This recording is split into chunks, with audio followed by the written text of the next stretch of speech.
In the previous video, we studied about the structure of HIV virus. HIV is a sexually transmitted disease. It is transmitted through blood and blood products also. The route of transmission of HIV includes sexual contact, blood contaminated needles.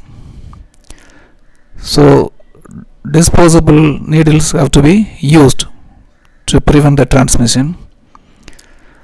Organ transplants without checking the presence of HIV. Blood transfusion before screening.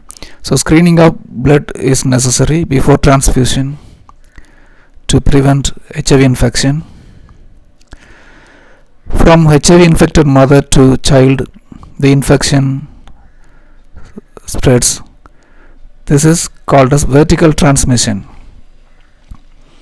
HIV is not transmitted by insects or by casual contact.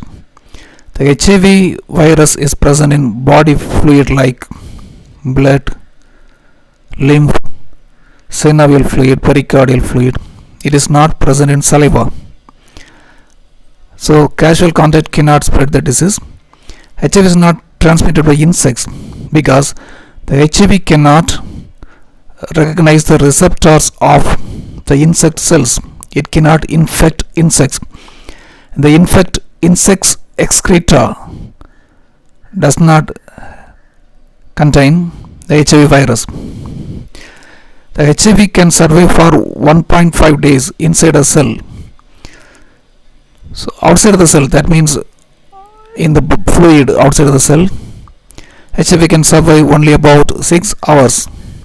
So generally it remains inside the cell.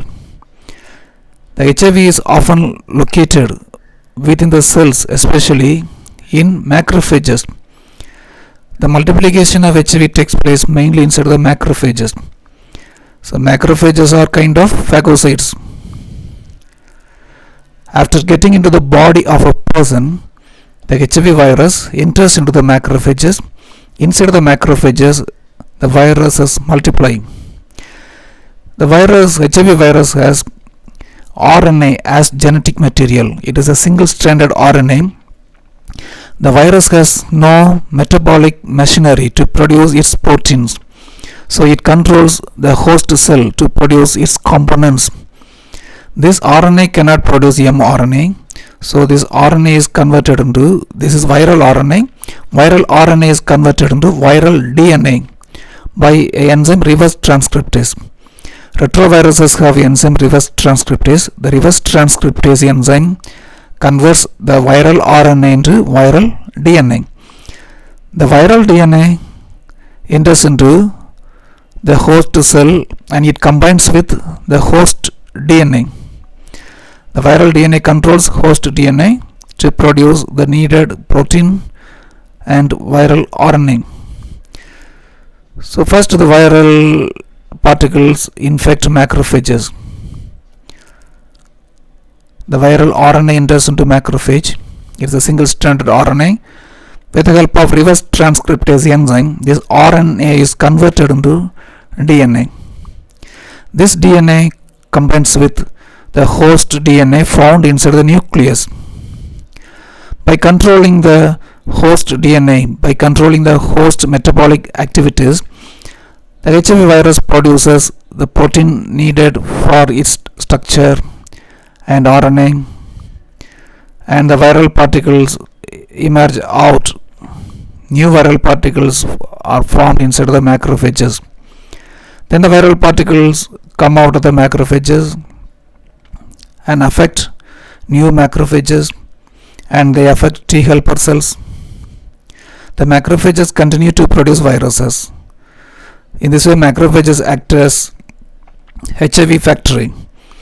From the macrophages, they infect helper T lymphocytes. In the previous video, we discussed that the helper T lymphocytes activates the immunity. But here the viruses damage helper T cells, so immunity cannot be activated. From the T lymphocytes, the viruses enter the blood. In the blood, again, the viral progenies attack new helper T lymphocytes. So the number of helper T lymphocytes decreases. The viral attack repeats, so number of T lymphocytes decreases. There is progressive decrease in the number of helper T lymphocytes. So there is reduction in the immunity. The resistant power to prevent disease decreases. At the same time, the infected individual, the patient develops bouts of fever, diarrhea, weight loss because of loss of immunity. The patient will be easily infected by some other bacterial and viral infections. The individual's immune system is unable to protect the body from infections because of decrease in the or deficient of immunity. This is due to decrease in the number of T lymphocytes. The blood tests are done to diagnose HIV. The preliminary test is ELISA. This is enzyme linked immunosorbent assay. Here the antibodies against HIV virus is tested. If the HIV virus enters into the body, our body will develop antibodies. The antibodies will be in the blood. That is tested. And the confirmatory test is Western blot. This test tests the presence of antibody against viral core protein. This is a confirmatory test. What is tested? It detects the viral core protein antibodies. This is core protein. The core protein covers the genetic material RNA.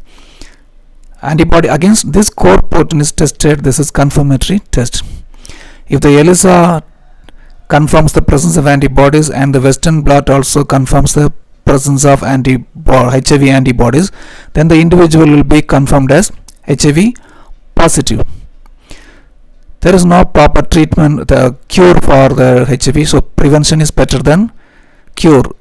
In the case of HIV, it is a sexually transmitted disease, so advocating safe sex, safe blood for transfusion. Blood should be screened before transfusion.